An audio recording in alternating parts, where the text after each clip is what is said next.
How to recover Snapchat account without number or email address. Let's get started. Launch any of the browser.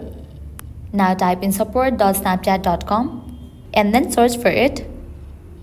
With that, you will land to official website of Snapchat support.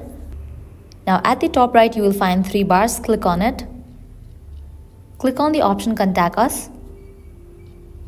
Submit a request. What can we help you with? Select the option I can't access my account. Scroll down. Click on the option I forgot my password. Scroll down and click on the option Yes. Now you have to fill this. Firstly, type in your Snapchat username. Now here you have to type in the new email address. Now over here type in mobile number along with the country code. And then over here you have to describe about your problem.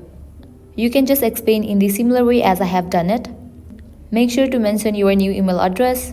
After you fill this, you can click on the option of Submit.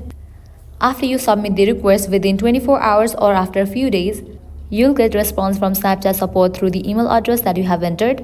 And that way you will be able to recover Snapchat account without number or email address. So this is how you can easily recover Snapchat account without number or email address. At the end, if you guys find this video helpful, don't forget to like, share and subscribe. Thank you.